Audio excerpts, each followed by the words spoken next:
All right, ladies and gentlemen, our next speaker for the day is exciting. So put your hands together for Dr. Alison Carr-Chellman. She serves as the Dean of the School of Education and Health Science at the University of Dayton, Ohio. Dr. Alison has a TED Talk with more than 1.3 million views on gaming for learning cultural change. She has served as a leader in higher education over the past several decades at the University of Idaho and Penn State University.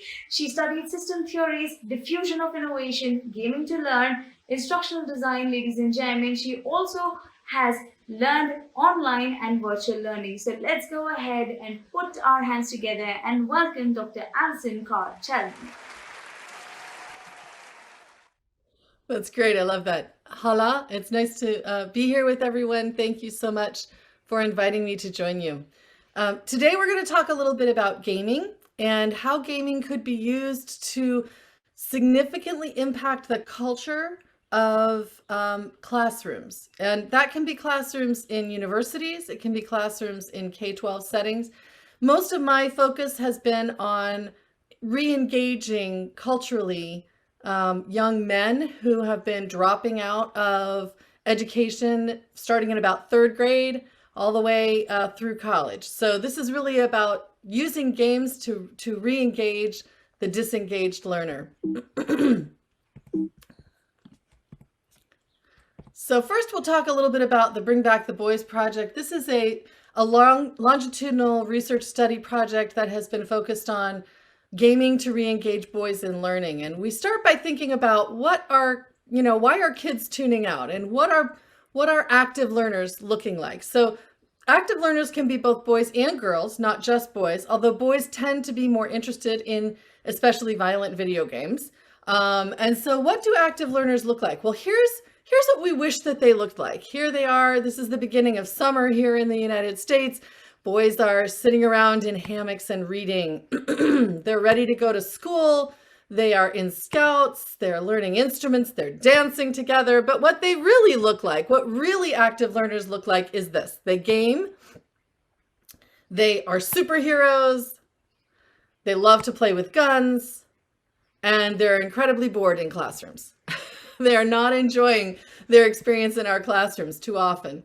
So this is obviously a problem, a significant problem, in that we are losing young men and all active learners at very high rates. And the PISA tests, which are international tests that kind of rank countries, and most of you have probably seen them, those tests indicate that this is becoming a growing problem, especially that there's a gender divide.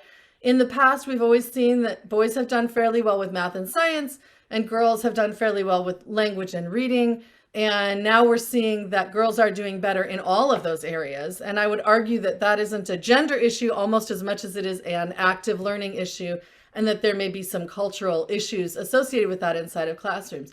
So it's important to know that boys are 3 times as likely to be expelled, suspended in special education, learning disabled, or emotionally disturbed. They're 4 times as likely to be identified with ADHD in the United States. Those are not international numbers.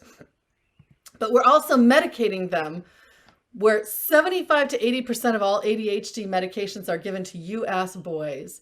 And the question that we have to ask at some level is, are we medicating them simply because they're boys? And other countries are dealing with this in different ways. And they may not all be medicating, but they may be remediating in disciplinary fashion that is not engaging those boys or bringing them back into the culture of schools, but rather bringing them into a space that is less and less comfortable culturally for them inside of classrooms. We see this X. This is the bachelor's degree for higher education. More and more we're seeing this X, the axis of that X is about 1983 in the United States. We're seeing more and more women outnumber men in obtaining degrees at the undergraduate and master's level. Why is this happening? Well, there are a number of cultural reasons, and I won't spend a lot of time going into this. If you're interested in this, the Zoom, the TEDx talk that I did on boys and gaming about 10 years ago now goes into more about these things. But we overplay our zero tolerance policies. We've compressed the curriculum such that, really there's not a lot of time for free play. And there are significant cultural differences between the way that boys exist in the world and the way that active learners exist in our classrooms. versus how our pressures as teachers to achieve a certain curriculum or be responsive to accountability standards that are given to us by our governments. Those are culturally mismatched right now, and we have some significant issues in that. So we took on a project with Jason Engerman and a number of other graduate students that were at Penn State at the time to look at something called Bring Back the Boys. This is a pretty interesting, actually, if you just look up bringbacktheboys.com or bringbackboys.com, I believe, it'll come right up. And that website gives parents a lot of information, a lot of ideas for how they can help their boys who are learning or their active learners. We also have a very strong Facebook page presence. And so there are a number of tools that we've tried to set up for folks who are interested in thinking about how could we make significant cultural change, and in particular through video gaming. I'm going to skip this next video, which is just a quick look at how we use Minecraft in classrooms. And it's a pretty positive view of Minecraft. What's interesting to me about the Minecraft example is that it's been widely adopted in public schools. And Minecraft is a programming process, a game kind of environment in which you can build things with little blocks. It's a little bit like Lego, only on steroids. It's really a fabulous program. But what's interesting about it is that the game functions in Minecraft EDU, which is specifically set up for classrooms, have been taken out, have been stripped out. In particular, in the original Minecraft, you'll find zombie, pigs, and sheep. And those go away in the Minecraft EDU version of the game. And it's primarily having to do with parents not wanting to address zombieism, not wanting to have anything violent in the classroom. And so there's this culture established there, which is certainly understandable, but it's in opposition to the culture of young boys in which, and all active learners, I would argue, in which understanding fantasy violence is a normal part of their experience of growing up. So I'm going to skip that one, I hope, and go on to talk a little bit about games. So that was an introduction to the idea of gaming in classrooms, and you're welcome to check that out anytime. It's kind of a video that advocates for Minecraft in the classroom and talks about all the flexible ways that you can use it to learn languages, to learn all kinds of 21st century learning skills, which we found in our research team. So I worked with Mike Pettner and Sean Vashaw and Jason Engerman and Doug Wilson, looking at what kinds of cultural shifts happen when we introduce gaming, especially off-the-shelf gaming, into classrooms. And how can we map off-the-shelf gaming onto a traditional curriculum? And so we did a lot of work with teachers, we did work in higher education, and we did work with young men who were gamers, and learned a little bit about what they described their gaming experiences as looking like. I've got a couple of videos that I'll try to share, just a couple of brief snippets. We don't have a lot of time, so I won't go too far with this. Excuse me. But I'll try to skip to 8th grade, which is 13, 14, 15. So this is a teacher. These are teachers talking about their experiences. I see evidence in their conversations, especially boys are at 8th grade, which is 13, 14, 15 years old. They are very preoccupied with the activities they do outside of the classroom, which to a large extent is playing video games, or maybe it's sports, either participating in a sport or watching sports on TV. They're very preoccupied with that. Girls have things they're preoccupied with, but not typically video games, as far as I can tell, just as far as I can tell by their kind of conversational topics. Boys will talk on and on and on about the video games. Currently this year, 2010, Call of Duty is what they talk about, and they are talking from within the game and shouting across the room to each other, "Hey, do." So Call of Duty is still very popular. It's just not the 2010 version of that game anymore. But you can hear in the teacher's voice that she's a little more accepting of the kinds of things that girls are interested in. She talks about the boys in a way that describes them as talking on and on and on about video games. And it's clear that that's not something that she understands or identifies with or connects with. So we interviewed a number of teachers to better understand how they felt about video gaming. And a number of them would say things like, we shared with them a video game called Typing of the Dead, which is again about zombies, and it's to learn to touch type. And what we found in talking with them about that and introducing that as an option for them and saying, what do you think about this? Would this be something you would use? They generally said, well, no, I don't like it because of the violence and it doesn't appeal to me. But I mean, I guess if it could get my kids to type, maybe I would consider it if the parents would approve it, which I don't think they would. So there's this interesting kind of question about the culture. In general, almost all educational games aren't working.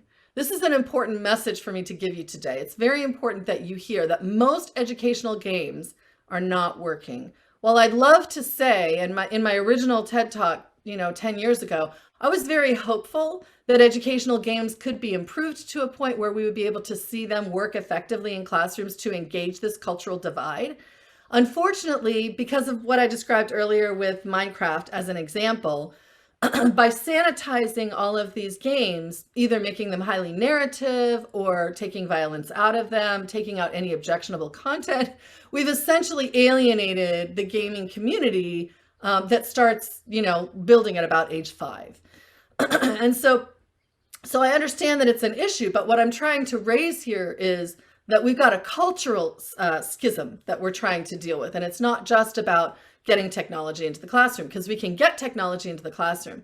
But if you take a group of educational games and you take a group of off-the-shelf games and you put them in a mall and you set them up and ask kids to come play with them, they will universally avoid the educational games. They will almost all be drawn to the traditional off-the-shelf games. And when you try to imbue the educational games with the things that make traditional off-the-shelf games work, you see that there's a pretty big problem culturally, is what starts to become obvious.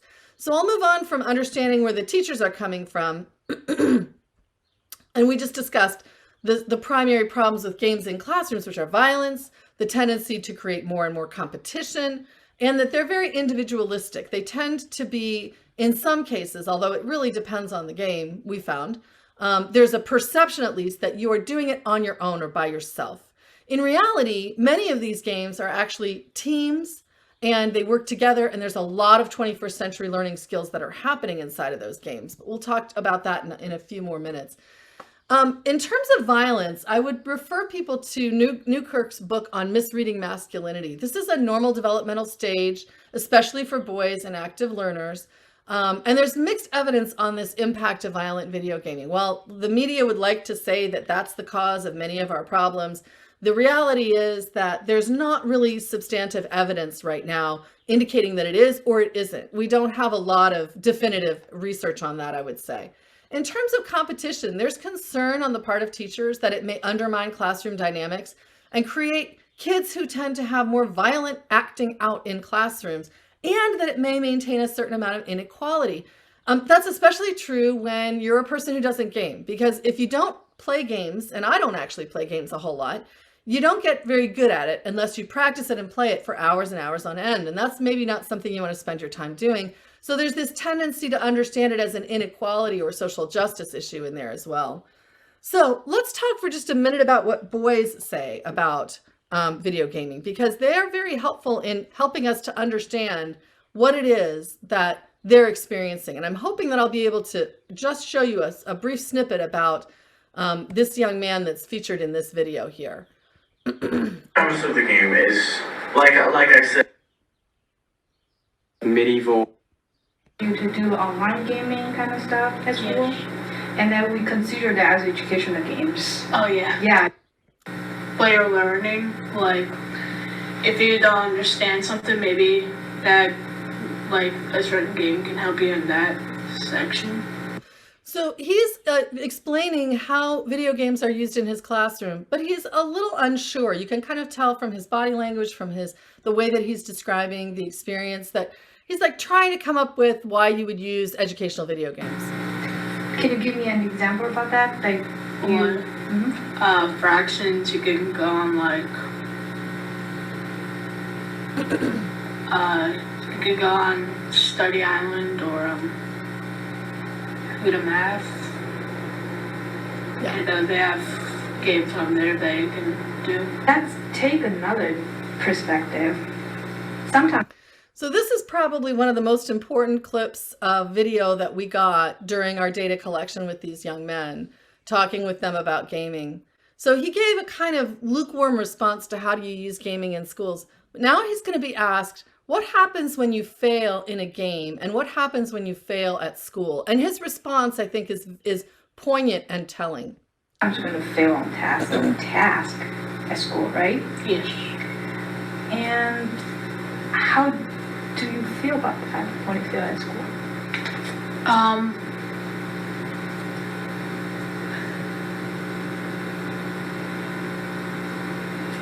I can't really explain that, but Right. So I love this moment because he's trying to tell her, and he's almost looking at her like, you already know how it feels when I fail in school. It feels crappy. Nobody likes to fail in school. So that's interesting. I think the way that he approaches his response to her is interesting here. it's hard for me to explain how these. It's like failing. How do you fail?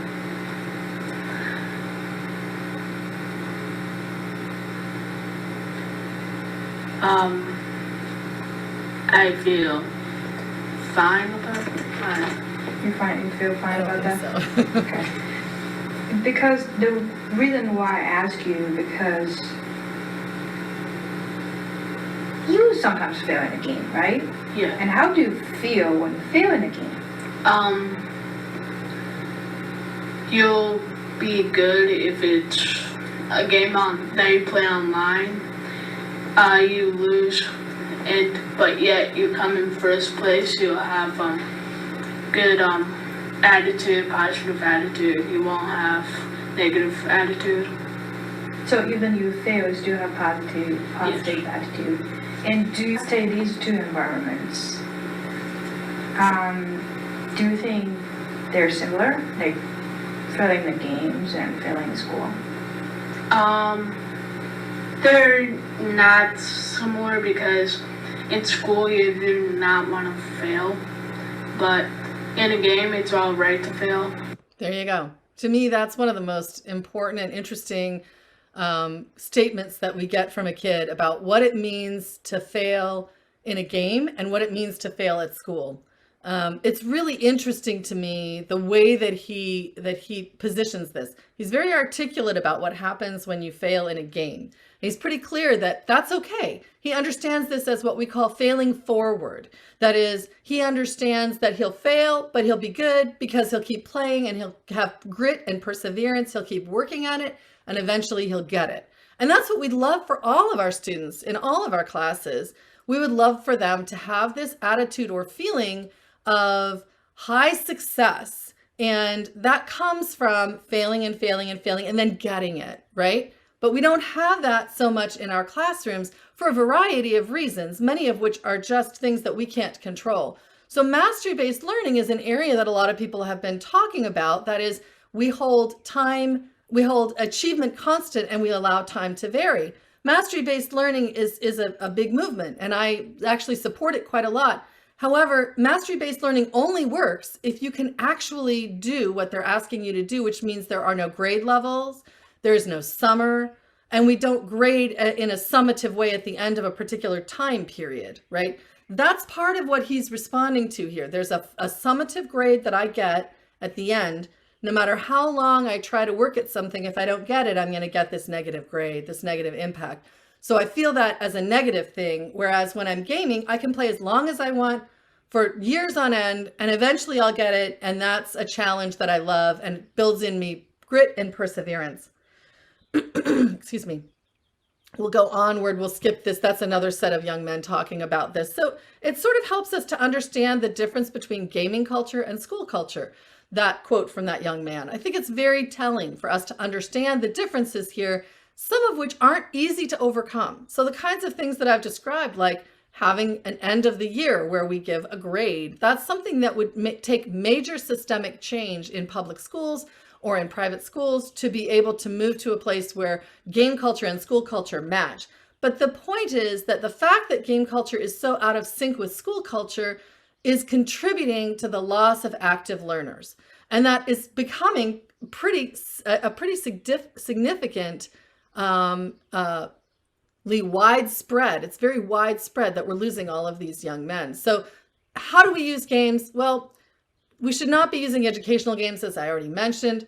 Gamification for me is not of all that much interest. Gamification is a little bit of using the artifacts of games to manipulate people into doing things that we want them to do. And we've all experienced gamification somewhat in various places, like, you write a review and we'll give you something, you play our game sort of thing. So that a little bit of that is in a manipulative form that I would be very cautious about. So gamification is not really what I'm interested in. I'm much more interested in actually adopting the kinds of games that your kids are playing today. So taking them from where they are at this moment is key to a good approach to this kind of gaming in classrooms, and really leveraging games to help with the cultural issues. You need to learn their games, the games that they are playing. They'll come in and they'll tell you about which games. As that teacher said, they'll talk on and on and on about it. If you ask them, they will tell you what kinds of games they're playing. If you learn them with them and you work with them side by side, whether you're a parent or a teacher or an administrator, you can help with this. We've seen a lot of this happening, especially in the US, in libraries. That's a place that has a little bit less of a lockdown curriculum. So we've seen more gaming being implemented in libraries.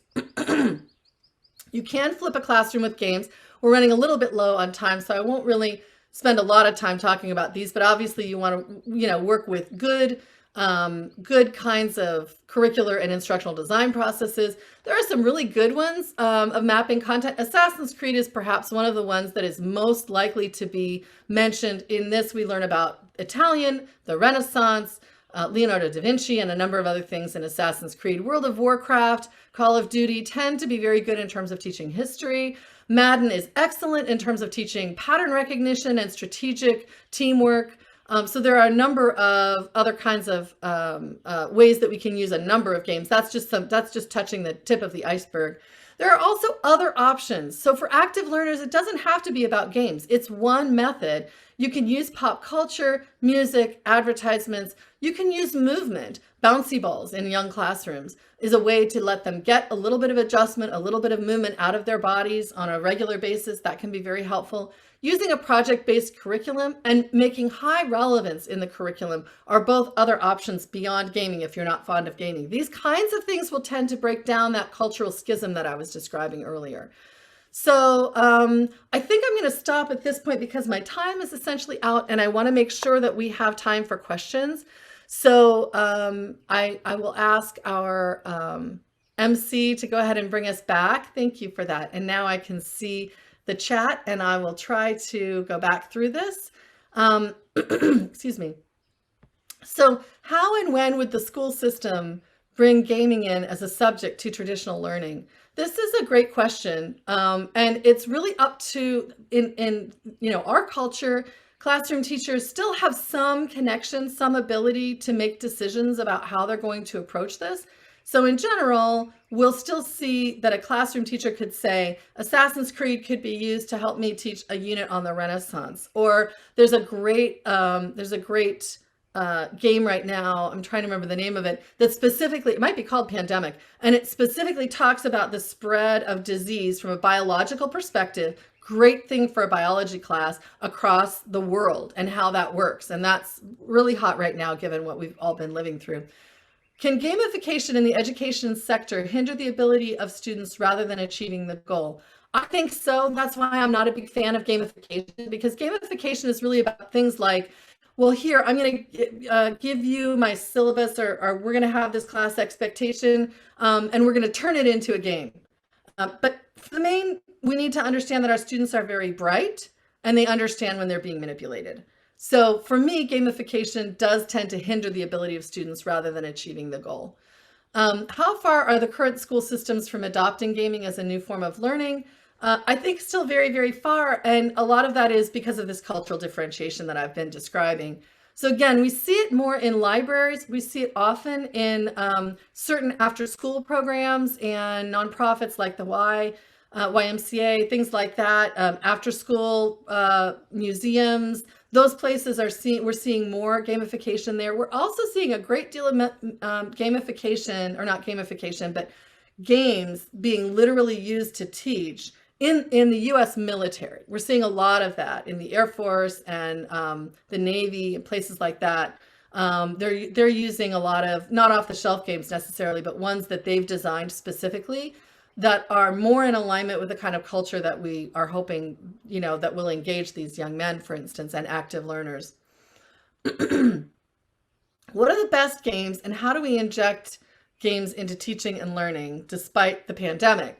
So actually, one of the things that's kind of fun is to give students a significant assignment to go out and learn how to use a particular game, and then to come back to you and talk about how they can, what kinds of lessons they learned in that game that's applicable to your content.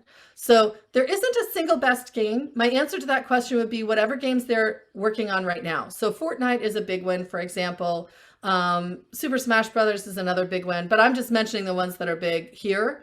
And it varies significantly. So that I would say there's not a single best game. It should be the ones that your students are playing right now that they're really engaged with. And that's, I think, the best answer to that question. How far are the current schools? I guess we've already answered that one. We have less than 10 minutes for the session. Q&A will be posted now. Thank you for letting me know that. So other questions, additional questions that you may have for me at this time? I think we probably have just a few minutes left.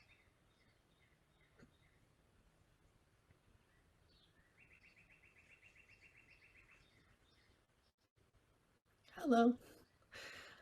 Though positive competition and perseverance are developing during gaming, how do we draw a barrier to prevent addiction?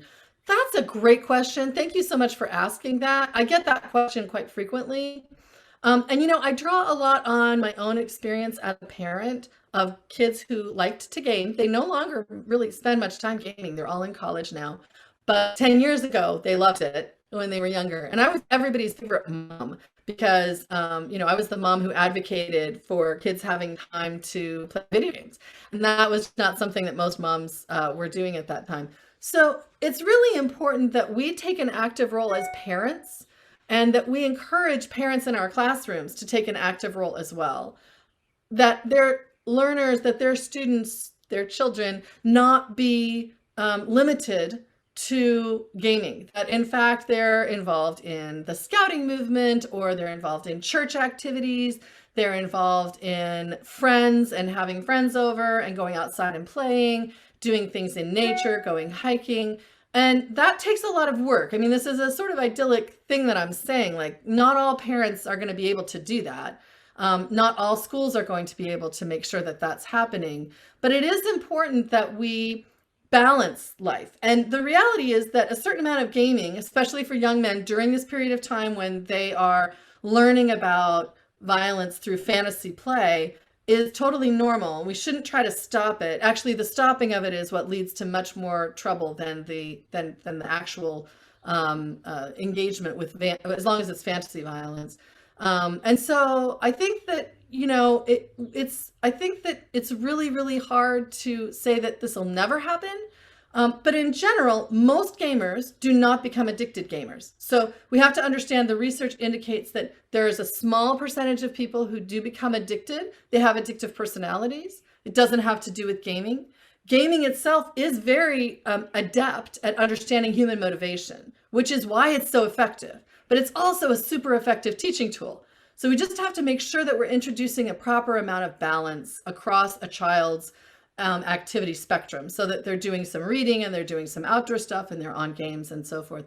You'll also find that for a lot of kids who love to game, they end up online looking and reading about tricks for how to get better at it. And so there's the additional sort of online or even books that they may be reading about gaming, which is sort of another interesting aspect that people sometimes miss or lose track of. So looks like we have to stop now, but I really appreciate everyone being here and I'm grateful. Thank you again and have a wonderful rest of your convention. It was nice to meet you all. Thank you.